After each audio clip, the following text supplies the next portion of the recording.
قل إن كان آباؤكم وأبناؤكم وأزواجكم وعشيرتكم وأموال اقترفتموها وتجارة تخشون كسادها ومساكن ترضونها أحب إليكم من الله ورسوله পিতামাতাকে ভালোবাসো, ছোট হয়ে বড়দেরকে শ্রদ্ধা করো, আম ব্যক্তি উলামায়ে কেরামদেরকে শ্রদ্ধা করো, সম্মান ইজ্জত করো, তিনাদেরকে মহাব্বত ভালোবাসো, তিনাদের কথাগুলো মেনে নাও।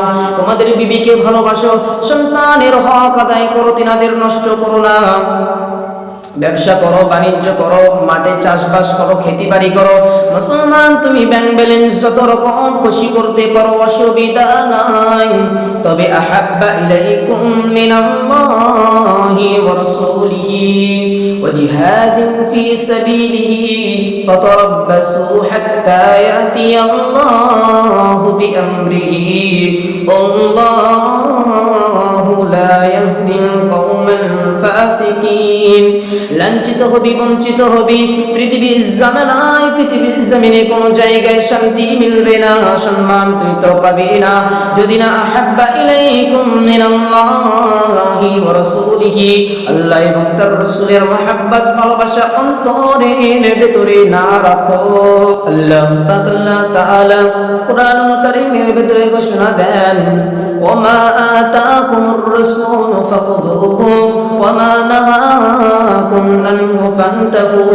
নবী যা বলেছে তা মেনে নাও, আর রাসূল যা নিষেধ করেছে, যা থেকে বর্জন করতে বলেছে তাকে বিসর্জন দাও, প্রত্যাখ্যান করো। আর আমার আপনার নবী আমাকে আপনাকে দিয়েছে কি দিয়েছে? তলাবাল ইলমু ফারিদাতুন আলা কুল্লি মুসলিমিন ওয়াল মুসলিমাত। প্রতিটা নরনারী মুসলমানকে এতটুকু জ্ঞান অর্জন করা ফরজ, যতটুকু জ্ঞান থাকলে তুমি তোমার ধর্মকে চিনতে পারবে, তোমার শরীয়তকে তুমি চিনবে, বুঝতে পারবে, তোমার রবকে তুমি চিনবে, রাসূলকে তুমি চিনবে। এতটুকু জ্ঞান অর্জন করা প্রতিটা নরনারী মুসলমানের জন্য ফরজ। যতটুকু জ্ঞান থাকলে পিতামাতাকে কষ্ট দেবে না, যতটুকু জ্ঞান থাকলে তোমার হাতের দ্বারায়, কথার দ্বারায়, আচার আচরণ ব্যবহারের দ্বারায় কোনো মুমিন মুসলমান বান্দা কষ্ট পাবে না, এতটুকু জ্ঞান রাখা প্রতিটা নরনারী মুসলমানের জন্য মহান স্রষ্টা ফরজ করে দিয়েছেন। আর আমরা বলি আমরা বুড়ো হয়ে গিয়েছি, বৃদ্ধা হয়ে গিয়েছি, বয়স হয়ে গিয়েছে, আমাদের এখন জ্ঞান নেওয়া বয়স আছে। তোমরা মাঝে পড়েছো বা তোমরা ভালো জানো, আমরা তো আর পড়িনি। আমি আপনাকে সমস্ত কিছু মানার জন্য আদেশ করি নাই।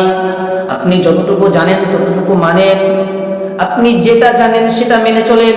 আচ্ছা আমাকে বলেন তো, নামাজ না পড়লে গুনাহ হয় আপনারা কি জানেন না? জানেন? হ্যাঁ কি না? ফারিস্তা নাকি? কথা বলুন, হ্যাঁ কি না? জানেন? তাহলে পড়েন না কেন? নামাজ না পড়লে যে গুনাহ হয় আপনারা জানেন, তাহলে পড়েন না কেন? এটার জন্য কি আবার মাদ্রাসা যাওয়া লাগবে? বলেন, এটা শেখার জন্য কি আবার মাদ্রাসা যাওয়া লাগবে? আপনি জেনে শুনেও তাহলে পড়ছেন না।